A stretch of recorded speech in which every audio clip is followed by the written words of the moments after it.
안녕하세요. 원펀치 블루. 네. 해설위원 중에 얼굴 랭킹으로는 거의 한 3위 안에 들지, 거의 1위 아닌가? 네. 잘생긴 해설위원들도 꽤 있는데요. 네. 네, 너무 많으셔가지고 저는 아니고요. 네. 스포티비에서 이제 새로 해설위원들을 공채로 뽑았어요. 거기서 당당히 합격하신. 네.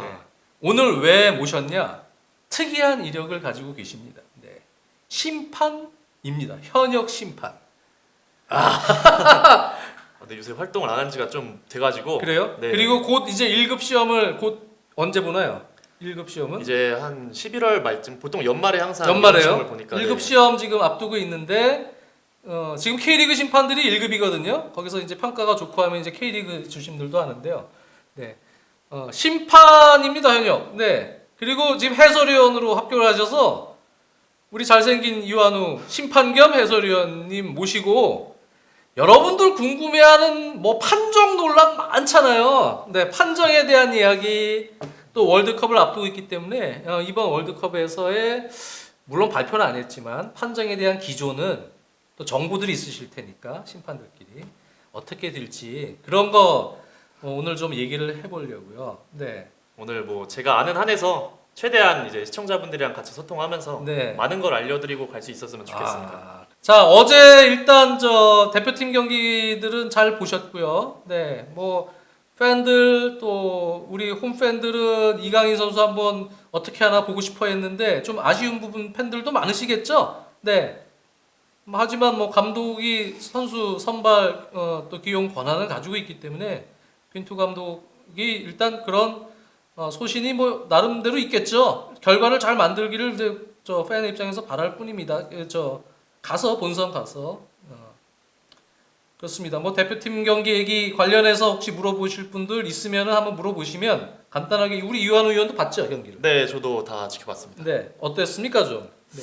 사실 전반전은 되게 만족스러운 경기력이었는데 카메룬전. 네, 카메룬전. 괜찮았죠. 이제 후반전은 조금 전반전에 비해서 아쉽지 않았나 그런 조금 생각이 선수들이 조금- 좀 지친 느낌도 네. 있네요. 네, 좀 처지더라고요 많이. 네, 무엇보다 손준호 선수가 이번에 선발로 나와서 손준호 선수 또 퍼포먼스도 좀 되게 인상적이었고 네, 네.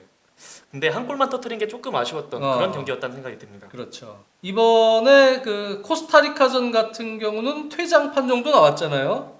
아, 네, 네. 네. 키퍼가 네. 페널티 에어리어 밖에서 네, 빨리 처리를 했으면 됐는데 네. 나가서 어정도 되다가 나성원 선수 막 튀어오니까 본인이 약간 밖에서 잡는 거를 알면서도 의도적으로 볼을 잡았다 이거죠. 네. 네, 그러니까 페널티 에리어 밖에서 완벽한 득점 기회를 저지한 행위로 인해서 퇴장. 네. 그것은 뭐 정당한 판정이죠. 네, 뭐 보자마자 저도 이거 퇴장이랑 바꿨네 이 생각 들더라고요. 네. 그러면 이 책을 슬쩍슬쩍 보면서 우리 판정의 논란과 관련된 부분에 어떤 부분들이 팬들이 궁금해하는지 한번 살펴볼게요. 옵사이드가 확연한 옵사이드.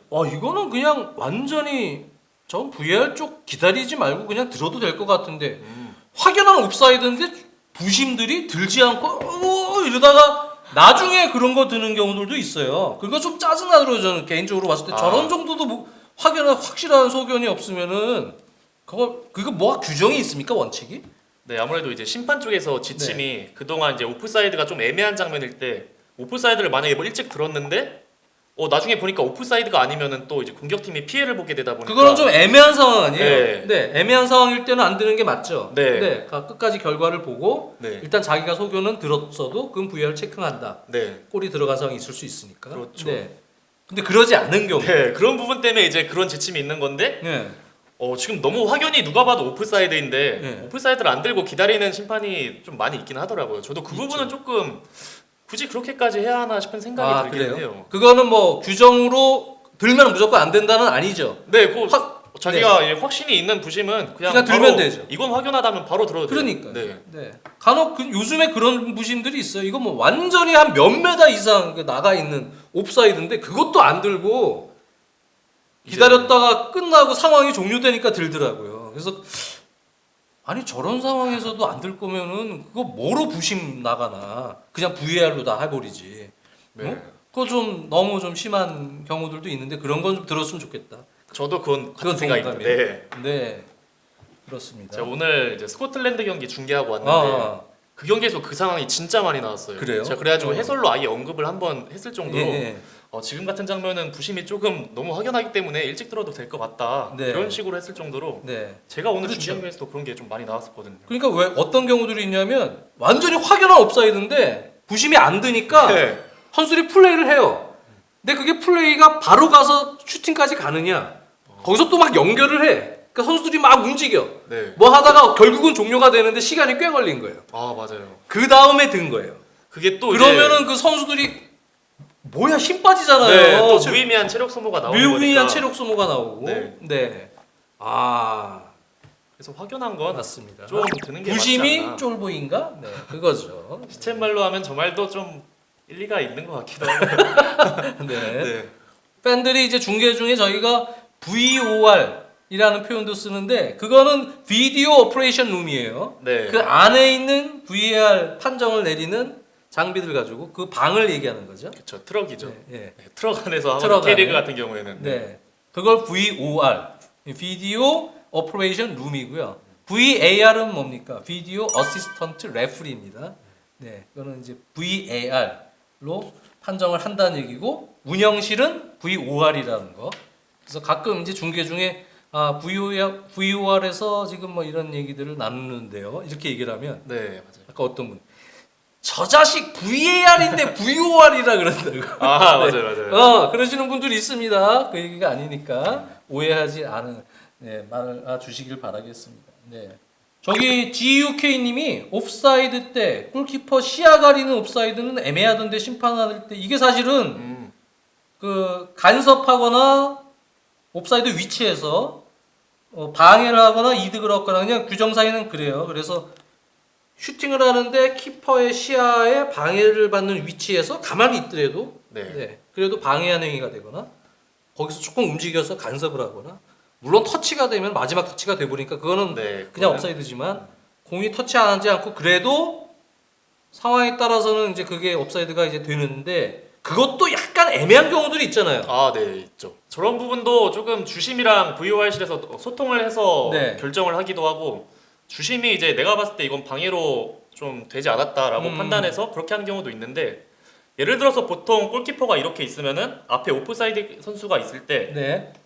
골키퍼 바로 앞에 있다고 하더라도 공이 날아오는 방향이 이쪽이면은 대각선에서는 이거는- 시야 방해를 안 한 걸로. 네, 시야 방해로 보지 않아요. 음. 근데 여기서 좀 이쪽 이렇게 오면은 이건 또 시야 방해로 정면에서 볼 수가 슈팅한 있겠죠. 거는 시야 방해가 되는 거죠. 네, 그래가지고 이런 궤적도 상당히 중요해요.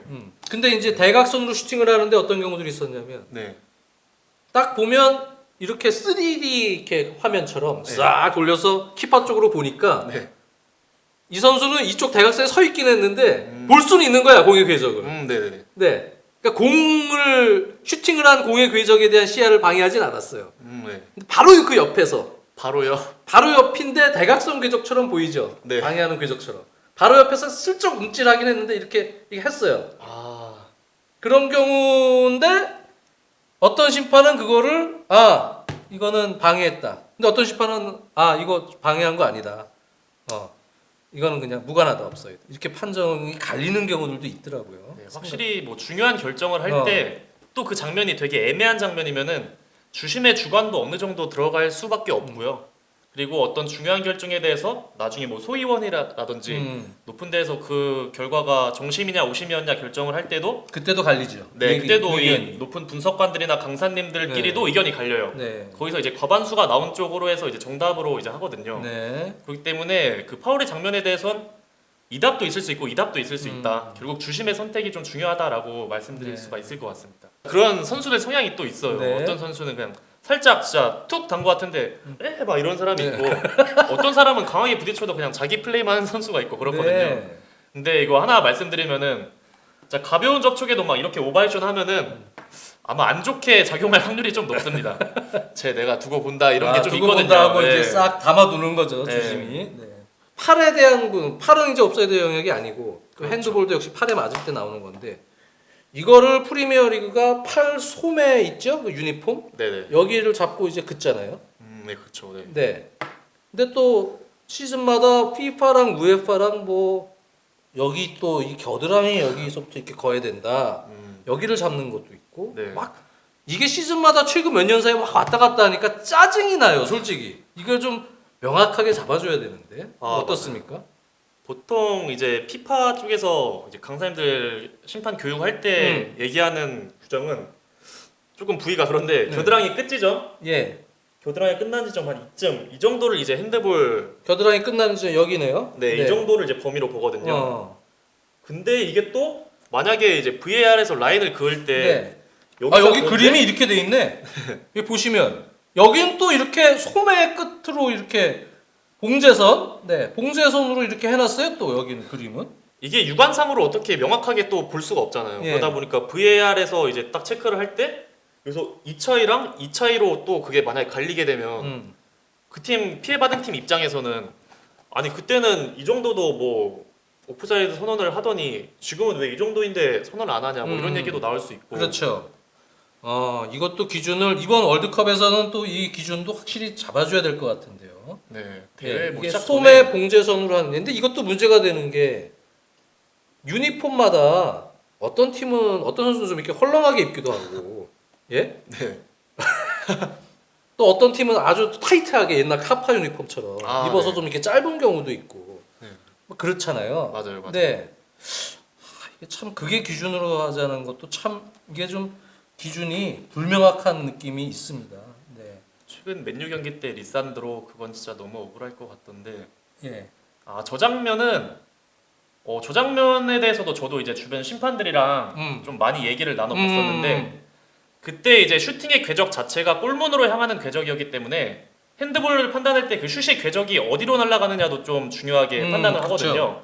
예를 들어 슈팅했는데 이미 하늘로 뜨는 볼이다 아니면 골문 밖으로 나가는 볼이다 이런 것도 이제 봐야 하는데 그때 리산드로 그 상황은 슈팅 궤적 자체가 아예 골문 안쪽으로 빨려 들어가는 궤적이었기 때문에 전부 다 그냥 이거는 바로 퇴장이 맞다라고 얘기를 하더라고요. 그러니까 그래가지고. 이제 그런 것 같아요.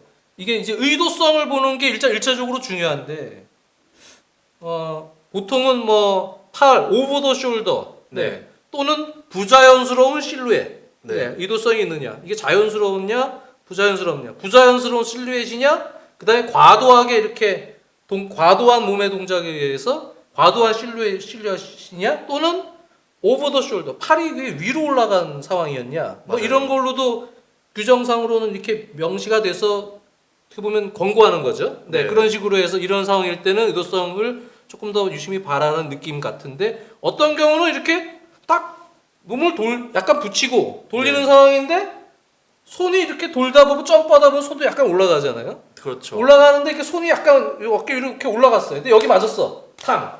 어떤 주심은 이건 의도성은 없었어. 팔꿈치 붙였어. 어떤 주심은 요거는 약간 손이 너무 올라갔어. 그래서 부는 경우 그거는 궤적과 상관없이 네. 그런 경우도 기준이 있습니까? 그런 것도 결국 궤적이 일단 중요할 거고 첫 번째로 슈팅 궤적이 어디로 가는지를 좀 봐야 할 것 같고요. 그리고 팔이 이제 붙어 있는 상태에서 좀 벌어졌냐, 부자연스럽게 벌어졌느냐, 아니면 자연스러운 동작이었냐 이런 것도 좀 고려를 해야 되는데 거기서도 사실 저희 심판들도 보면서 이거는 왜 핸드볼 선언했지? 막 이런 장면이 분명히 있어요. 저희도 해외 축구를 주관들이 보면서. 있겠죠. 네. 그러다 보니까 정말 규칙엔 정답이 없는 것 같아요. 주심의 주관의 영역이 분명히 있는 부분이 또 있기 때문에 네. 지금 쿠쿠렐라 머리 잡아당긴 거는 제가 보면 그건 네. 오심이죠. 저거는 오심 인정하지 않았나요? 오심 인정했죠. 네, 저거는 다 머리 잡아채는 행위 자체가 잔인한 행위이기 때문에 네. 바로 퇴장이 나갔어야 그렇죠. 하는 저건 장면이고요. 오심인데 아마 부심이 VAR 영상을 온필드 드립을 하다가 그 장면을 안 보고 딴 걸 본 것 같아요. 그럴 수도 있잖아요. 네, 그리고 또 심지어 주심도 예를 들어 프리킥 상황이나 코너킥 상황 때 선수들이 이제 다 몰려 있잖아요. 그렇기 때문에 공이 날라오는 그 공을 바라보는 게 아니고 그냥 공은 날라오게 냅두고 정면에 이제 선수들을 주시하게끔 이제 지침이 있거든요. 가이드라인이 있는데 그때 앤소니 테일러 주심 바로 앞에서 보고 있었거든요. 근데 그거를 못 본 게 조금 그거는 오심이고. 그 완벽한 오심이었어요. 그거 그리고 퇴장 맞습니다. 핸드볼 같은 경우도 완벽한 유슈팅 궤적으로 가는데 약간 이렇게 돼서 손에 맞는 경우는 주심의 견해에 따라서 이거는 슈팅 궤적으로 가는데 막았기 때문에 네, 이거 핸드볼 볼 수 있다. 네 그렇게 볼 수 있는 의견이 있고 맞아요. 크로스 같은 경우 맞아요. 명백하게 이게 안 맞았으면 크로스가 통과돼서 결정적 기회에 있는 동료에게 갈 수 있었다. 네. 그렇게 주심이 봤을 때도 그것도 약간 의도성이 없는 것처럼 보이는데 샌드볼 부르더라고요. 부는 경우 있더라고요. 네, 맞아요, 맞아요. 네. 근데 또 그것도 안 부는 사람도 있어요. 맞아요, 그것도 맞아요. 주심에 따라서. 네. 참 힘들겠네 핸드볼. 핸드볼이 힘들어요? 핸드볼이 네. 주심들도 다 어려워하는 규정이고 아마추어 심판들도 계속 배우면서도 막 헷갈려하고 그런 네. 규정 중에 하나긴 합니다. 핸드볼이 자. 그래서 그런 상황이 안 나오길 바라면서 이제 네. 보통 들어가죠 운동장에. 네.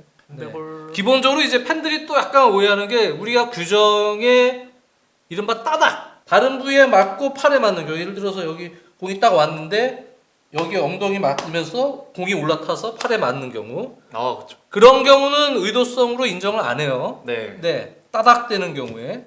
네, 그래가지고 그렇죠? 규정에 그 부분이- 그거는 있습니다. 네, 그 부분은 핸드볼로 인정을 안 하고. 근데 가끔씩 막 이런 경우 있거든요. 볼이 그냥 패스 온 거 봤다가 이게 실수로 바운드가 돼서 누가 봐도 명확하게 탁 맞는 경우가 있는데. 바운드가 돼서. 네. 이것도 근데 핸드볼 아니에요. 바운드가 되는 경우에. 네. 레밍님이 VAR이 고도화될수록 부심의 역할은 적어지거나 궁극적으로는 부심이 없어지지 않을까요? 저 얘기가 좀 나오기도 하기는 했어요. 네. VAR 이- 심판계에서도. 네, VAR이 도입되면은 부심이 뭐 해야 할 역할이 뭐냐? 부심이 지금 실질적으로도 뭐 오프사이드를 들어도 그게 만약에 VAR로 또 취소가 되고 하기도 하다 보니까 그쵸. 뭐 부심이 존재가 좀 필요하냐 이런 얘기가 네. 나오고 있긴 한데 그래도 궁극적으로 부심이 축구에서 없어질 것 같은데 그래도 부심이 있어야죠. 기계가 만약에 고장 나는 경우가 있으면은 그렇죠. 네, 부심이- 그럴 때는 완전히 뭐 경기 진행이 안 되는 상황이 또 발생할 수 있기 때문에 네.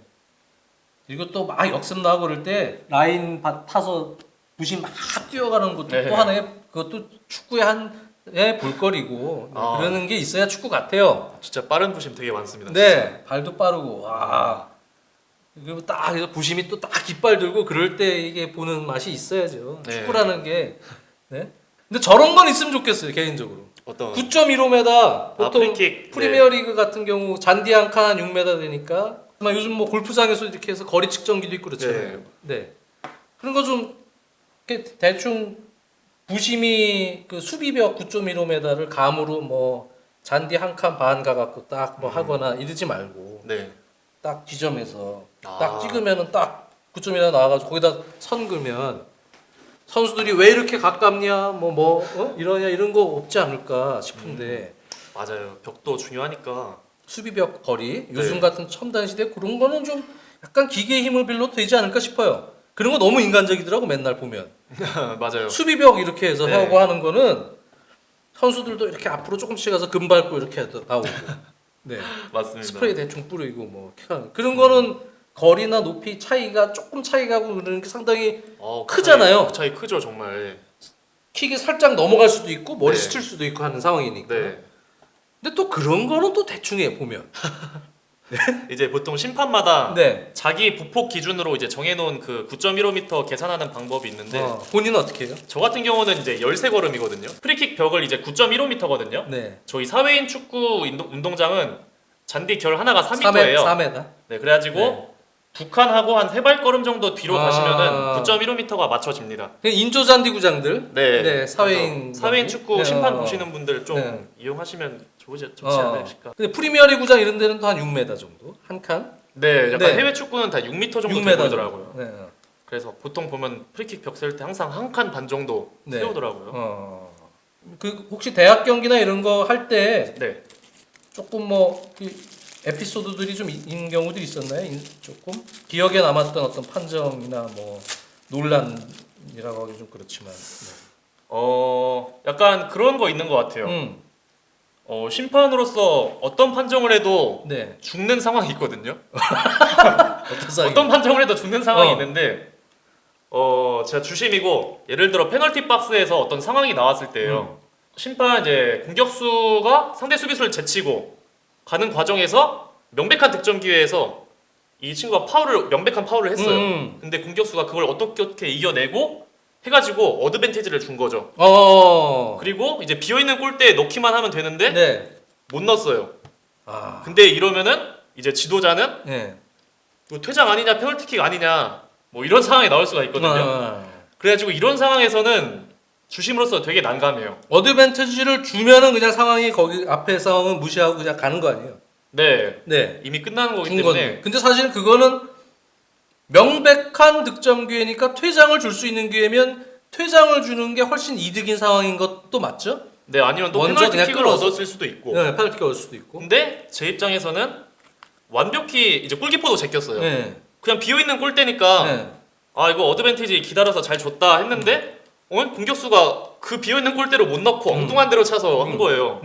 이러면은 지도자가 갑자기 거기서는 만약에 이렇게 골로 들어갔으면은 굿판정하고 가만히 있었을 텐데 갑자기 골로 안 들어가니까 저한테 이거 그 전에 파울 아니었냐, 퇴장 페널티 아니냐, 와 이거 심판 뭐야 막 이러니까 이런 상황도 되게 심판으로서는 진짜 난감한 상황이고요. 그럴 땐참 어떻게 그 못 넣은 선수한테 가야지 뭐. 너 때문에 임마 너가 그걸 넣었어야지. 나만 욕 먹잖아 이래. 근데 역으로 이제 그 선수 이제 저한테 와서 이거 페널티킥 아니에요 이러고 있고. 참. 아, 그 참 어드밴티지를 주는 이렇게 어드밴티지 신호거든요. 네. 주심이 어드밴티지를 주는 상황도 참 이게 난감한 경우들이 있어요. 진짜 그렇죠? 잘 판단해야 돼요. 아, 저게 정말 딜레마예요. 네. 끊어도 욕 먹고 안 끊어도 이렇게 되면 욕 먹고 그러게. 뭘 해도 욕 먹는 상황이거든요. 네. 와 진짜 끊으면 또 끊은 대로 단독 찬스인데 맞아요, 안 맞아요. 넘어졌는데 애가 왜 끊느냐 어드밴티지 주면 되지. 네. 그러고 그것도 어드밴티지 주면 가서 못 넣으면 지금 그쵸? 네. 왜 그 전에 끊었어야지 페널티킥 주던지. 이런 딜레마가 진짜 많아요. 특히 야. 이런 상황이 만약에 뭐 전국대회 막 결승전 이런 상황에서 이런 상황 나면은 지도자들 진짜 난리 날 거예요 아마. 야 그러게요. 그러게 이제 결국 어드밴티지는 심판 재량인데 네. 어렵네요. 진짜 상황이 아무리 심판이 그 경기에서 최상의 판정을 하고 최고의 퍼포먼스를 보여도 그러면 본전이에요. 저희가 중계하면서도 그런 경우들을 네. 많이 멘트를 하거든요. 네. 지금은 어드밴티지를 주면 되는 건데 거기 왜 끊냐. 맞아요. 네. 참. 그러니까 사실은 극한 직업입니다, 심판이. 네. 벤치에서 막 들고 일어나고 막 하고 항의하면은 이게 영향을 안 받을래 안 받을 수가 없잖아요. 어떻습니까? 어느 정도 감안을 하는 부분도 있죠. 예를 들어서 어디 팀 대 어디 팀을 하면은 이쪽 팀 지도자는 되게 항의 많이 하는 성향의 지도자고 이쪽 팀은 좀 그래도 항의를 덜 하는 팀이다. 이런 거 하면은 이제 여기서 오히려 멘탈이 강한 심판은 오히려 항의 많이 하는 지도자 오늘 한번 해보자 이렇게 하고 들어가는 심판도 있고 좀 멘탈이 약한 심판은 여기 또 항의 많이 하니까 조심해야겠다 하면서 최대한 집중해서 그냥 안정적이게 끊고 가려고 하는 심판도 있고 그것도 심판 성향마다 그게 또 달라져요. 근데 실제로 프로 심판들도 네.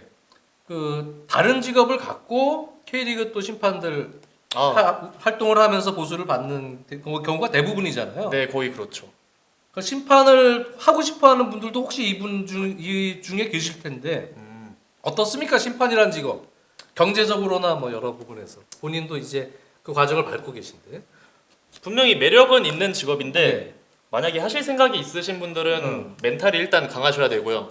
이거는 가장 필수 조건이고 멘탈이 강해야죠. 네. 그리고 심판 자격증을 되게 일찍부터 딸 수 있어요. 만 16세인가? 만 16세부터 네, 우리나라 나이로 아마 고1쯤부터는 누구나 다 자격 취득이 가능할 거예요. 그래가지고 지금 다음 달 1급을 앞두고 있고 11, 12월 시험을 이제 합격하게 되면은 합격되면 이제 1급까지 따는 거고. 네. 네. 지금은 그러면 2급입니까? 네, 지금은 지금 아직 2급. 2급. 1급까지 따면 K리그 심판들이 지금 1급 아니에요? 다 1급이죠. 다 1급이죠. 프로들은. 네. 그럼 거기서 이제 평가는 어떤 식으로 할까? 평가가 좋으면 이제 K리그 심판도 되고 그러잖아요. 제가 좀 이제 축구 팬분들께 말씀드리고 싶은 게 있는데 예를 들어서 경기에서 어떤 오심이 나왔을 때 그 심판에 대해서 팬들이 이런 얘기하는 거 좀 많이 봤거든요. 아니 심판은 경기 저렇게 봐놓고 그냥 집에 가면 그만인데 피해본 우리는 뭐 어떻게 하냐 이런 말들을 제가 글들을 좀 봤었는데 전혀 그렇지 않아요. 심판들도 매 경기마다 평가관 감독관이 항상 동행하면서 그 심판에 대해 평가를 해요. 그래서 평점도 매기고요. 그 평점이 그 시즌 동안 치른 모든 경기의 평점이 누적돼서 그 평점 순으로 이제 순위를 매겨서 네. 가장 낮은 심판은 하부리그로 강등시키고 하부리그에서 가장 높은 평점을 받은 상위 심판들을 승격은 하고. 승격시키고 이런 식으로 하거든요. 네. 그렇기 때문에 심판들도 그 한 경기 한 경기가 되게 중요하고 정말 최선을 다해서 판정을 하는 거기 때문에 그런 부분은 좀 알아주셨으면 좋을 것 같아요. 그러면 아까 하던 얘기를 이어서 하면 네. 어린 나이 16살 때부터 딸 수 있는데 네. 어떻게 순서를 밟고 올라가야 됩니까 보통은? 대한축구협회 그 사이트에 들어가면은 수시로 공고가 떠요. YSN이 감사합니다. 감사합니다. 이 지역에서 지금 자격증 하고 있다. 이 지역에서도 하고 있다. 이 지역에서도 지금 자격증 이거 취득 절차를 하고 있다. 이런 게 떠서 그런 거 있을 때 이제 찾으셔서 일정 기간 교육 받으시고 뭐 이론 시험 치고 체력 테스트 하고 모두 합격하시면 이제 자격증 취득이 가능하십니다. 이론 시험과 체력 테스트. 네. 그리고 체력 실전 테스트는 또, 어떤 걸 하나요? 보통? 지금은 뛰는 건데 75m, 25m, 75m 뛰고 25m 걷고 이거를 4번 하면 이제 400m 한 바퀴를 뛰는 거잖아요. 아 저는 탈락이네요. 이거를 이제 5급 이제 최초로 취득하신 분은 3바퀴만 뛰시면 되고요. 그리고 4급 승급할 때는 5급부터 시작이거든요. 5급에서 4급 승급할 때는 5바퀴 뛰시면 되고 4급에서 5급을 그렇게 해서 따고 그 다음에 네. 이제 4급 승급을 위한 시험은 조금 다릅니까? 1년 동안 일정 정해진 그 경기를 수를 채워야 되고요. 그리고 이론 시험도 이제 합격하셔야 그 시험을 이제 칠 수 있어요. 거기서 합격해야 4급이 되고 4급은 5급은 어떤 경기들을 하고 4급은 어떤 경기들을 맞습니까 보통? 5급은 아무래도 이제 가장 아마추어 위주, 동호회 경기 위주로 하는 걸로 알고 있고요. 4급부터는 이제 초등 엘리트를 보실 수가 있고 네. 3급부터는 중등 주심이랑 고등 부심까지 가능할 거예요. 중등 주심과 고등 부심. 네, 그리고 2급이 되면은 고등 주부심 뭐 다 볼 수 있고 대학교 대학교까지? 부심 대기심까지 1급 되면은 뭐 대학교 주심 뭐 다 이제 가능한 거고 3급까지는 7바퀴인데 이제 2급부터는 10바퀴거든요. 그 10바퀴가 되게 벌써 많이 떨어져요. 2급부터는 10바퀴를 뛰어야 돼요. 2급, 1급은 똑같이 10바퀴예요. 거기서 이제 체력 테스트도 힘들고 이제 이론 시험도 조금씩 난이도가 이제 점점 올라가거든요. 10바퀴면은 몇 메다입니까? 그러니까 스프린트 그 뛰는 걸 한 40번 해야 돼요. 40번? 네. 75m 40번 뛰고. 그러니까 체력 안 되면은 무조건 2급 이상은 안 되겠네요. 네, 한 5바퀴 정도까지는 운동 안 하고 가도 뭐 할 수 있는 정도인데 한 7바퀴쯤부터는 그래도 운동을 어느 정도 해 놔야 그것도 좀 열심히 해 놔야 좀 그러게요. 확률이 높죠. 추맨 예전에 심판 시험 봤다가 떨어진 크크. 아, 그러니까 선수 출신 추맨도 대학 또 실업 초창기까지 선수했지만 운동 안 하면 떨어지는 거예요. 맞아요. 체력이 안 돼서 떨어졌겠지. 그래서 지금 현역 심판들 분들도 체력 관리 되게 열심히 하시고요. 몇 분의 10바퀴인가요? 75m를 15초 안에 들어야 되고요. 25m 걷는 구간을 20초. 20초가 지나면 바로 또 75m를 15초 안에 뛰어야 됩니다.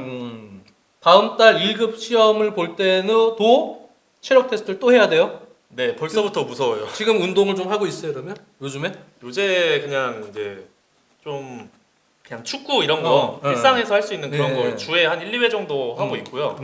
이제 실제 체력 테스트 기간 다가오면은 한 몇 주 전부터 좀 본격적으로 좀 뛰는 걸 준비하고 할 것 같아요. 원래 근데 운동을 했었어요? 네, 저 조금 특이 케이스인데 고등학교 때 이제 축구 선수 생활 한 3년 정도 했었습니다. 고등학교 때만? 네, 늦게 시작해서 고등학교 졸업할 때까지만 딱 3년. 야, 완전 서정원 선수네? 완전. 서정원 선수가 고등학교 때 축구 시작을 해서 정말요. 바로 청소년 대표가 된 케이스인데. 저는 그만큼의 재능은 없었어가지고 네. 따로 높은 데는 못 갔고 그냥 대학교만 특기생으로 가고 바로 그만뒀습니다. 네. 재능이 있었네요. 고등학교 시작해서 특기생으로 갔으니까. 그래도 고등학교 3년 동안 열심히 해서 특기생으로 대학교까지는 그래도 갈 수가 있었던 것 같아요. 야, 그렇구나. 포지션은 뭐였어요? 저는 고등학교 때 당시엔 사이드 윙 했었습니다. 지금 손흥민 선수 뛰고 있는 포지션인데 네. 손흥민 선수랑은 상당히 거리가 먼 그런 실력이었죠. 아유. 외모는 뭐 출중하신데. 아닙니다. 네. 그래도 그 고등학교 시간이 저한테 되게 지금도 제 인생에서 제일 중요했던 시기였던 것 같아요. 그런 약간이라도 그래도 선수 생활을 좀 해봤던 게 확실히 도움이 되잖아요. 심판하면서. 엄청 도움돼요. 제 인생 자체 심판뿐만 아니라 그냥 인생 자체에 엄청 너무 도움이 돼가지고 그 합숙 생활하면서 멘탈도 너무 세지고 해가지고 학원 요즘에 선수들 보니까 뭐 밤에 따로 뭐 기술 배우고 그러더라고요. 가갖고 네, 요새는 그거 돈 많이 들면서 그것보다 합숙해갖고 그냥 배우면 되는데 같이 합숙 문화가 물론 뭐 단점도 많지만 장점도 좀 있다고 보는데. 장점도 충분히 있는 것 같아요. 옛날에는 합숙해가지고 좀 부조리가 있었으니까 이제 그런 거고 합숙했을 때 그런 거 없이 건전하게 좋은 것만 좋게 잘 생활이 되면 그러면 합숙도 나름 장점이 있다고 저는 생각하거든요. 리그 팬들 입장에서는 자질이 없는 심판들에 대한 근원적인 징계 혹은 대처가 필요하다고 생각하는데 이 부분에 대해서 어떻게 생각하지? 글쎄, 자질이 없는 심판이 어떻게 지금 프로에 리그 계신 예, 심판을 할 수 있을까 자체가 그게 말이 안 되죠. 네, 지금 프로에 계신 심판분들 다 뭐 어릴 때부터 음. 전국대회 결승전 뭐 최고의 무대만 밟아오신 분들이고 음. 그리고 만약에 진짜 그 경기에서 오심이 있었으면 그 오심에 대한 징계 바로 받아요. 네, 오심 그 징계 안 받지 않아요. 그래서 강등 승격도 하고. 네. 정년 퇴임 심판 정년 퇴임 개념은 없고요. 근데 몇 살 보통 유럽은 네. 뭐 한 46인가 뭐 이렇게 그게 정년처럼 뭐 이렇게 하던데 예전에. 근데 나이 그 제한은 꽤 있어요. 55인가? 네, 55. 네. 네. 그 정해진 그 만 그게 있긴 해요. 그렇죠. 아마 50 중반 후반대일 거예요. 네. 연말에 이제 항상 체력 테스트 무조건 하고요. 뭐 프로 심판들은 뭐 전반기, 후반기 뭐 계속 할 때도 있고 진짜 체력 테스트 많이 해요. 그거 가끔 보면 심판들마다 그 위치를 잡는 법, 아, 네. 이것도 좀 훈련을 받을 거 아니에요. 네, 심판 그- 위치 선정 포지셔닝 다 있습니다. 중요하잖아요. 네, 근데 가끔 보면 정신 못 차리고 진로 방해하는 저 아. 심판들이 있어요. 맞아요, 많죠. 그 어떤 이유입니까? 그게 보통은 정말 가장 1차원적으로 생각할 수 있는 집중을 안 해서 집중을 또 안 있을 수 있고요. 해서인 게 첫 번째. 뭐 체력적인 문제가 좀 있어서 그런 경우도 있고 일단 기본적으로 조나단 모스 다 같은 생각을 하고 그러니까. 계시네요. 네. 일단 심판 기본 동선 자체가 이제 대각선 움직임이거든요. 음. 이렇게 운동장이 있으면은 이렇게 왜냐하면 이쪽은 1부심, 2부심이 있으니까 네. 이쪽은 1, 2부심이 같이 협력을 해주기 때문에 네. 각 부심이 없는 쪽으로 이제 보통 포지셔닝을 하게 돼 있는데 이렇게 하면서 이제 공이 올 때 좀 요리조리 또 피하고 다니고 해야 그쵸. 되거든요. 그게 이제 또 이제 체력적인 부분으로 나타날 수도 있는 거고 집중을 안 하거나 그럴 수도 있고 아니면 체력도 준비됐고 정말 집중을 많이 하고 있는데 템포가 너무 빨라서 갇히는 경우가 종종 있기는 해요. 맞아요. 예, 그래가지고 그런 부분은 좀 어쩔 수 없다. 맞아. 예, 저는 그래서 사실은 네, 그 중립적인 대기심이 네. 한 명 딱 거기서 보다가 심판이 네. 잘 못 뛰어서 자리에서 방해하거나 했으면 막 뛰어가서 심판한테 경고하는 거죠. 또 한 번, 두 번 그러면 그 심판 퇴장.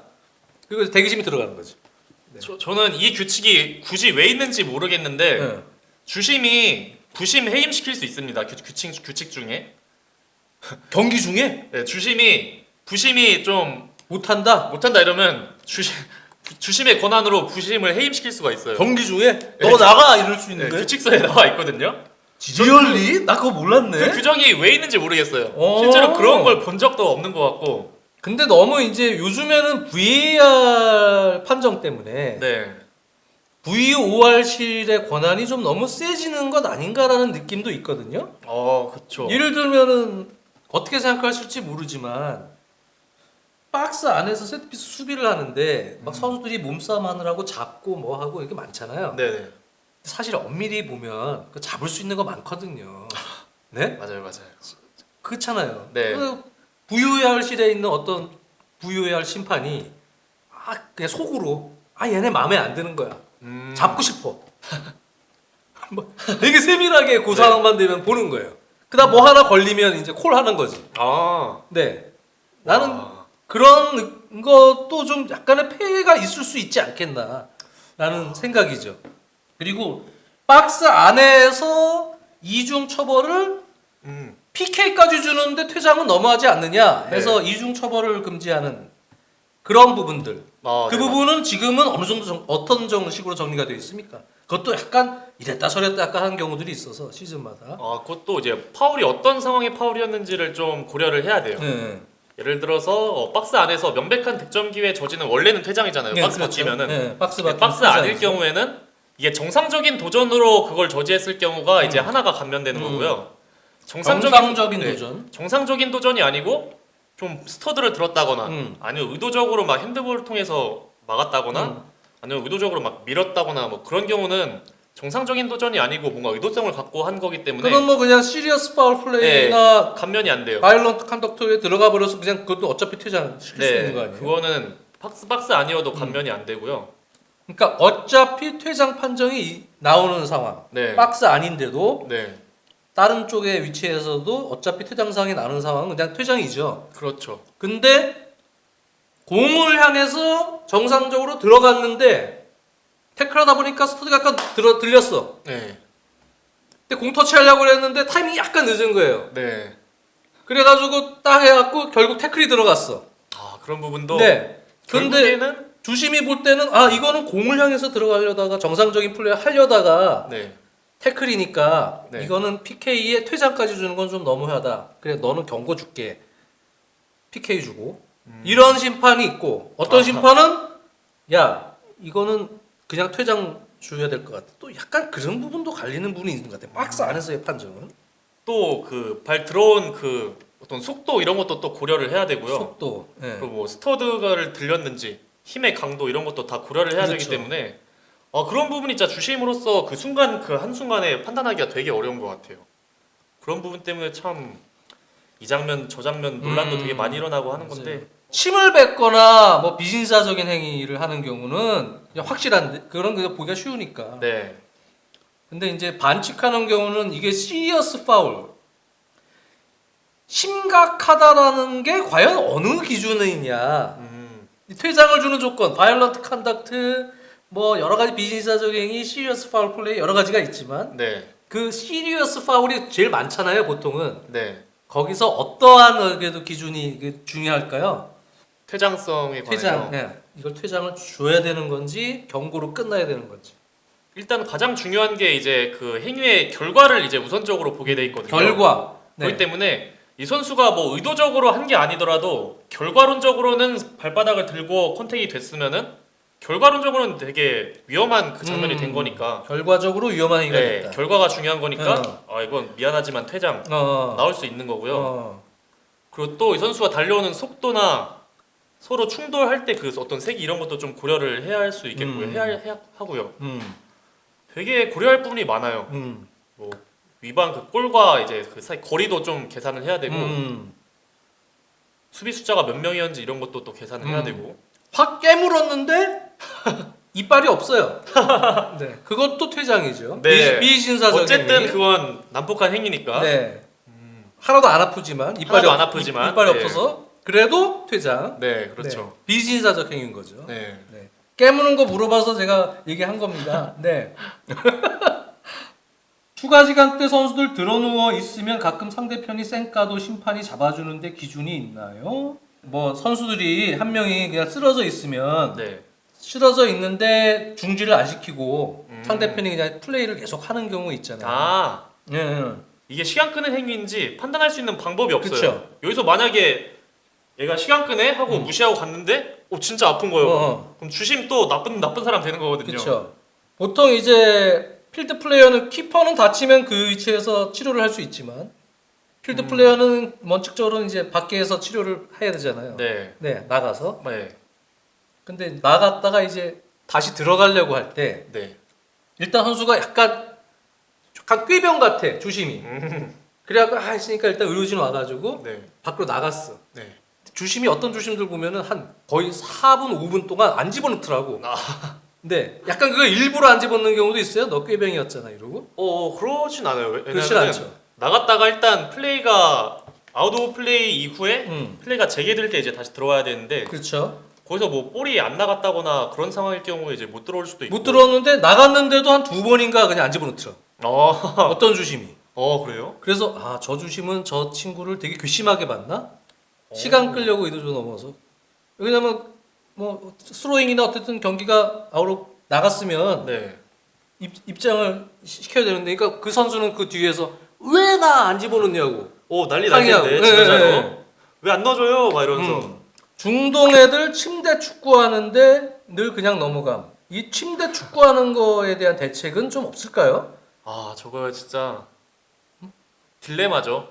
자, 조금 전에 말씀드렸듯이 누워 있는데 침대 축구하네 하고 그냥 그렇게 추측을 해버리고 진행시켰는데 만약에 진짜 아픈 거면 거기서 또 주심이 나쁜 사람 되니까. 솔직히 뭐 선수들도 네, 아니 저 군대 있을 때도 네, 예 이제 병장 모 병장이나 뭐 어떤 사람들은 햄스트링은 사실은 딴 사람이 좀 알기가 힘들거든요. 막 꽂혀다가 갑자기 스프린트 하다가 근육. 그리고 다음 주에 뭐 예를 들어서 대대 ATT 훈련 있어. 못하겠다고 환자. 빌드업 좋다. 햄스트링이라고. 네, 또 햄스트링 뭐 아나 그냥 육안으로 보면은 얘가 햄스트링 올라온 건지 안 건지 아프다니까. 예. 네. 뭐저 중동 축구에 침대 축구하는 뭐 키퍼들이 네. 갑자기 키퍼인데 햄스트링. 그거 누워. 그러면 주심이 야 네 햄스트링 아니잖아 이렇게 얘기할 수가 없잖아요. 네, 그렇죠. 이거 뭐 해결책이 없습니까? 진짜 해결책이 네. 뭐 직접 실시간으로 뭐 엑스레이로 뭐 볼수 있는 그런 게 있지 않는 이상, 실시간 엑스레이로 네, 그런 게 있지 않는 네, 이상, 아. 와 그런 부분 침대 축구는 없을 수가 없지 그 않을까요? 자리에서 저 CT 찍고 네, MRI 네 바로 없을 수가 없을 것 같은데. VAR이랑 소통은 어떻게 하나요? 저도 뭐 사실 프로 심판이 아니라서 아직 VAR 그런 걸 써보진 않았는데 뭐 여기 그 다 헤드셋 이어폰 다 끼고 오니까 거기서 이제 소통합니다. 실제로 대학 팀들 대회나 경기 중에 침대 축구하는 경우는 없죠 별로. 네 일부러 눕거나 뭐 시간 끌려고. 다 초등학생들도 침대 축구예요. 그래요? 네. 요즘에? 그러니까 뭐 연습 경기 이런 건 안 하는데 이제 전국 대회 되게 중요한 선수들의 어떤 미래가 달린 그런 대회에서는 고등학교들은 성적이 중요하니까. 엄청 중요하니까요. 야. 예를 들어 자 한 골 차로 이기고 있는 상황에서 후반 막판에 뭐 그런 상황 나오면 뭐 초등학생들도 다 해요. 침대 축구. 그거 어떻게 그럼 대처를 합니까? 어떻게 할 수 있는 방법이 없죠. 똑같아요. 대신 시간만 그냥 시간만 확실하게 좀 체크하고 계속 이 네. 시간을 확실히 체크해줘야겠네. 네, 시간은 확실하게 해줘야 돼요. 거기서 만약 시간 확실 안 해주면은 또 음. 상대팀 지도자분께서 노하시기 때문에 이것도 재량이니까 네. 인저리 타임도 딱 요게 느낌이 벌써 약간 시간 끌려고 그런 것 같다. 네. 그러면은 본인 재량에 의해서 인저리 타임을 조금 늘리고 갈 수도 있습니까? 저 같은 경우는 저도 그 생각을 하거든요. 예를 들어 선수가 약간 침대 축구하는 느낌인데 이런 의심이 들면은 절대로 1초라도 안 까먹으려고 얘가 쓰러져서 시간 끈 시간 다 체크해서 그대로 줘요. 그대로 주고. 네. 피해 안 받게 상대팀이. 아마 그렇게 해야 그런 부분이 되는데. 있죠. 네. 네. 경고 감면되는 거. 경고 감면이요? 네. 그 예를 들어서 그 박스 안에서 이제 사후 감면 얘기 많이 하잖아요. 네. 네. 박스 바깥이어도 어드밴티지를 선언할 경우에는 다 한 단계씩 감면이 돼요. 예를 들어서 박스 바깥에서 명백한 득점 기회를 정상적인 도전으로 딱 제어를 했는데 네네네. 이 선수가 좀 살아나가가지고 어드밴티지 주면은 그때는 경고로 감면이 돼요. 그 결과와 상관없이 득점을 했던 안 했던 그런 부분이 있고 예를 들어 경고성이면은 거기서 어드밴티지 줬으면은 경고 아예 삭제되고 이런 부분이 있죠. 그렇군요. 아니면은 무모한 좀 행위에 관한 거는 어드밴티지를 줬더라도 또 감면이 안 되고 이런 부분도 되게 고려할 사항이 많아서 이제 시청자들 입장에서는 이거 어드밴티지 줬는데 저건 왜 경고 안 주고 이건 왜 경고 주고 하지? 이런 부분이 또 있을 수가 있다는 거죠. 그러면 이제 월드컵 얘기를 잠깐 하면 월드컵 때마다 어떤 판정의 기준 뭐 98년 월드컵 때는 백패스 같은 거 좀 강조해서 보겠다 했다가 이제 하적주 선수가 백패스가 아니고 백태클이요. 백태클 퇴장. 하적주 선수가 백태클 하면서 바로 그 첫 번째 희생자가 되기도 했고 월드컵 때마다 뭐 판정의 어떤 이번 대회 컨셉들이 좀 나오긴 하거든요. 네. 근데 최근 보면은 뭐 일단 플레이 시간을 늘려라. 이게 우에파나 피파 쪽에 좀 공통적인 저거잖아요. 최고의 화두죠 지금. 권고사 플레이 시간을 늘려라고. 그거 대충 몸싸움 그냥 넘어가라는 얘기 아니에요. 네. 나쁘게 얘기하면 또 그 얘기일 수도 있고. 그럼 어떻습니까? 지금 그 이번 월드컵 같은 경우는 어떨 것 같아요? 그래도 월드컵이 아무래도 조금 더 단호하고 그 유한면이 있어가지고 유한면 단호하게 우에파에 비해서 유에파랑 피파가 있으면은 같은 장면에 대해서 교육을 할 때 내용이 달라요. 유에파 같은 경우에는 이 장면은 좀 플레이 시간을 늘려야 되니까 파울 불지 말고 그냥 넘어가라 이런 식으로 교육을 하면은 피파에서는 이 장면은 그래도 불고 가야 된다. 아무리 플레이 시간을 늘려야 하지만 이런 건 끊고 가라. 이런 식의 차이가 있거든요. 그래가지고 아마 이번 피파에서도 그래도 불 거는 불고 어. 좀 더 안정적인 진행을 그러니까 하지 않을까. 우에파 챔피언스리그나 뭐 이런 유럽 무대에 뛰고 있는 김민재나 손흥민 같은 선수들 예. 우에파 챔피언스리그 때 심판이랑 성향이 약간 다를 수도 있다는 얘기예요. 아, 우에파는 몸싸움 이거는 불지 않았는데 그래서 월드컵 때도 안 불겠지 했는데 월드컵은 각 나라의 주심도 네. 오잖아요. 맞아요. 막 부네? 음. 단호하게 부네? 막 이럴 수 있다는 얘기죠. 네. 네, FIFA는 조금 이제 그게 규정 다르다. 우에파는 좀 관대한 편이고. 맞아요. 네. 네. 이런 것들은 진짜 미리 알고 있어야 김민재 같은 선수들이 특히 인터셉트를 하거나 네, 몸싸움을 맞아요. 많이 하기 때문에 음. 이런 거 안 불었는데 챔피언스리그에서 챔피언스 이거 안 불고 그냥 요즘에 봤는데 안 불었는데 근데 갑자기 월드컵 때 삑! 툭하면 분해. 카드 나가면은 뭐지? 이거 이제 멘탈 나갈 수가 있거든요. 요런 거 혹시 그럴 수도 있다고 마음의 준비를 하고 나가는 거하고 그러지 못하고 그러겠지 했다가 상당히 당황하는 거하고는 차원이 다르니까 네 그렇게 조금 약간 안 좋은 시나리오에 대한 가능성도 있다고 생각하고 가는 게 좋을 것 같아요. 네. 그렇죠? 그렇죠.